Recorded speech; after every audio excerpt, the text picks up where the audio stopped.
मिलकर हम सब छापरी बजाकर स्वागत करें। तो छापरी बजाकर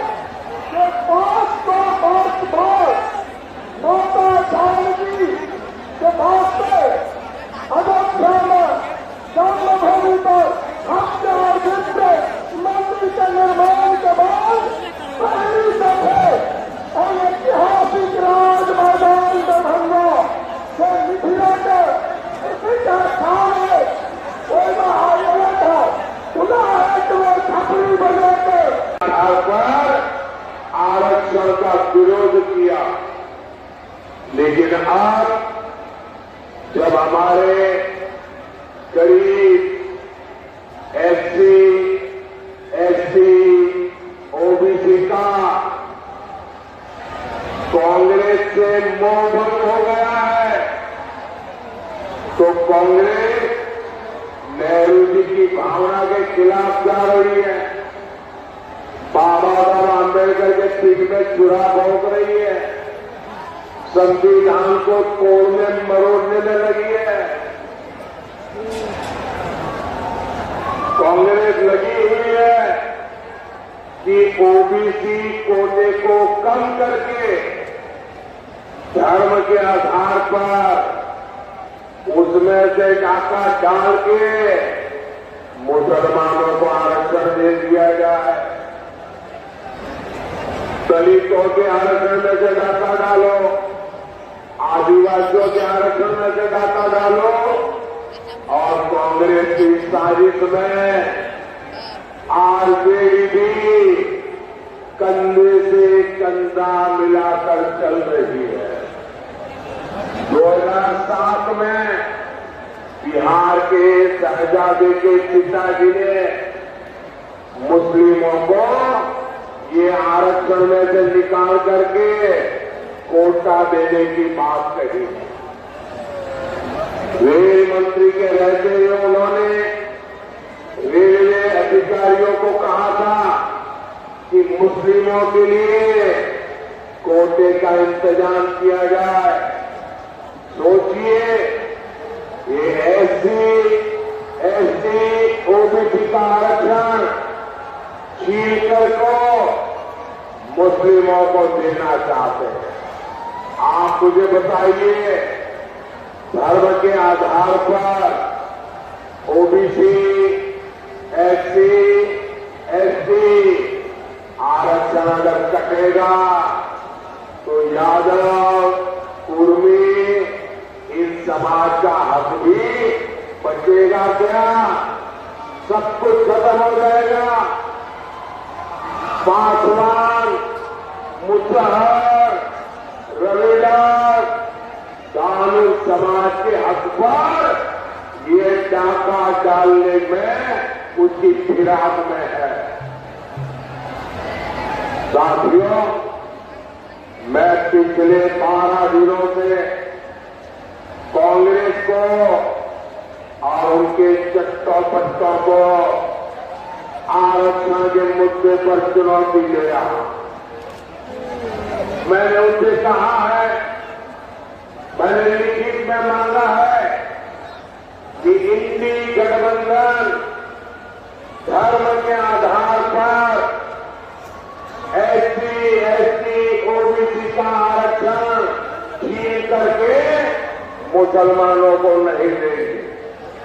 धर्म के आधार पर आरक्षण के लिए संविधान के साथ खिलवाड़ नहीं करेंगे, लेकिन इनके पेट में पाप है। 12 दिन से मैं मांग कर रहा हूं, ये चुप बैठे हैं। साथियों, मैं आपको विश्वास दिलाता हूं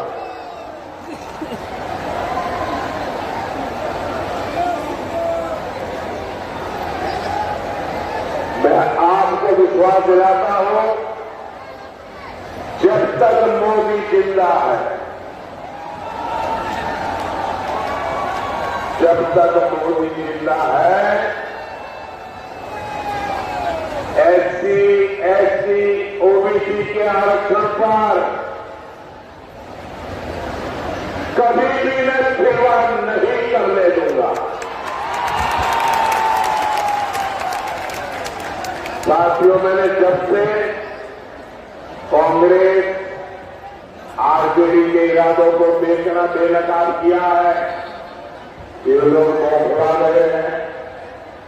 अब आरजेडी ने ये गिनना शुरू कर दिया है कि सेना में कौन हिंदू है, कौन मुसलमान है, यही इनका असली चेहरा है। ये लोग समाज को बांटने के लिए, देश की एकता तोड़ने के लिए कुछ भी कर सकते हैं। मां भारती की रक्षा के लिए जो सीने पर गोली खाता है, वो पहले भारतीय होता है। और ये आरजेडी के लोग उसे हिंदू मुसलमान की नजर से देखे। मैं जरा हिंदू मुसलमान का बंटवारा करने वालों को पूछना चाहता हूं, क्या अब्दुल हमीद जी को हम इस शर्त इसलिए याद करते हैं क्योंकि वो मुसलमान थे? देश को इस दिशा में ले जाएंगे ये लोग। यही लोग सर्जिकल स्ट्राइक पर सवाल उठाते हैं, एयर स्ट्राइक पर सवाल उठाते हैं। यही लोग आर्मी चीफ को गाली देते हैं। आर्मी चीफ को खुश करने के लिए किसके इशारे पर बोला जाता है? देश सब देख रहा है, जनता है, सब कुछ जानती है, देशवासी सब देख रहे हैं। साथियों, आरजेडी का इतिहास सामाजिक न्याय का मुखौटा लगाकर हमेशा तुष्टीकरण करने का रहा है। जब गोधरा में कार सेवकों को जिंदा जलाया गया था, तब रेल मंत्री ये शाहजहां के बेटे थे जो सजा काट रहे हैं और जमानत से घूम रहे हैं, उन्होंने दोषियों को बचाने के लिए सुप्रीम कोर्ट के एक जज की कमेटी बनाई, बेलराजी कमेटी। सोनिया गांधी का राज था ना, और इसलिए उन्होंने बेलराजी कमेटी बनाई। वो जज का नाम बेनर्जी था, तो लोग बेलराजी बोलते हैं। और उससे ऐसा रिपोर्ट लिखवाया कि 4 कार सेवकों को जलाने वाले निर्दोष छूट जाए। लेकिन ये रेल मंत्री जो अभी जेल में जिंदगी गुजारने के लिए मजबूर है, जमानत से घूम रहे हैं, अदालत ने उनकी रिपोर्ट को कूड़े कचरे में फेंक दिया और उन सबको सजा सुनाई, फांसी तक की सजा हो गई। पूरी दुनिया को पता था कि कार सेवकों को जिंदा जलाया गया, लेकिन तब फर्जी जांच रिपोर्ट बनवाकर कार सेवकों पर ही दोष मरने की साजिश रची गई। यही इनका इतिहास, यही इनकी सच्चाई है। साथियों, हमें बिहार को लाल तेल के दौर में वापिस नहीं जाने देना है। अभी आपको पता होगा ये शाहजहां में दिल्ली वाले एक नई बात लेके आए हैं।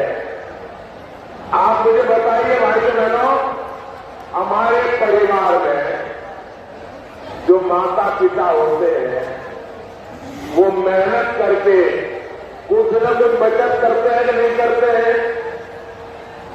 कुछ न कुछ बचाते हैं। उनके मन में रहता है कि छोटा सा घर बना दो, बच्चों को काम आ जाएगा। एक छोटी सी गाड़ी ला दो, बच्चों को काम आएगी। खेत खरीद के रखो, बच्चों को काम आएगा।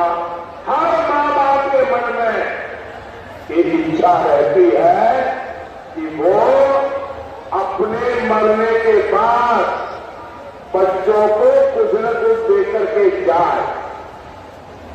हर माँ बाप की इच्छा रहती है। अगर कांग्रेस ऐसा कानून बनाना चाहती है कि दिल्ली में उनकी सरकार बनेगी, तो आपके माँ बाप ने जो कमाया है वो अब आपको नहीं मिलेगा। आपके पिताजी अपना 10 एकड़ का खेत होगा तो आपको नहीं ले पाएंगे। 2 घर है तो नहीं ले पाएंगे। आधा ये इनकी सरकार छीन लेगी। 55% विरासत पर टैक्स लगाने का ये फतवा लेकर के आना चाहते हैं। क्या आपकी मेहनत की कमाई किसी सरकार को लूटने देंगे? किसी सरकार को लूटने देंगे? ये कांग्रेस वालों को लूटने देंगे? ये आरजेडी वालों को लूटने देंगे? और इसलिए भाइयों बहनों, आपका भविष्य बचाने के लिए, आपके बच्चों का भविष्य बनाने के लिए 7 मई को झंझारपुर में जेडीयू से प्रत्याशी श्री रामप्रीत मंडल जी 13 मई को दरभंगा में बीजेपी से श्री गोपाल ठाकुर जी और समस्तीपुर से एलजेपी की हमारी बेटी श्रीमती शांभवी चौधरी जी पूरे हिंदुस्तान की सबसे छोटी उम्र की बेटी चुनाव लड़ रही है। आप सब आशीर्वाद दीजिए कि हमारी बेटी तो जीतनी ही चाहिए। 20 मई को मधुबनी में बीजेपी के श्री अशोक कुमार यादव जी को कि हमारे सभी साथियों को भारी संख्या में वोट दीजिए। और जब आप उनको वोट देंगे ना तो ये वोट सीधा सीधा मोदी के खाते में जाएगा। मोदी को मजबूती मिलेगी और मोदी मजबूती से आपकी 5 साल और सेवा करेगा। तो घर घर जाएंगे, ज्यादा से ज्यादा मतदान करवाएंगे। पहले मतदान ही जनदान, ये पक्का करेंगे। अच्छा, मेरा एक काम करेंगे, जरा हाथ ऊपर करके बताइए, करेंगे? मेरा काम करेंगे। यहां से जाने के बाद हर घर जाना, घर घर जाकर के कहना कि अपने मोदी जी दरभंगा आए थे और मोदी जी ने आपको प्रणाम कहा है। मेरा प्रणाम पहुंचाएंगे, घर घर मेरा प्रणाम पहुंचाएंगे। बोलिए भारत माता की, भारत माता की, भारत माता की। बहुत बहुत धन्यवाद।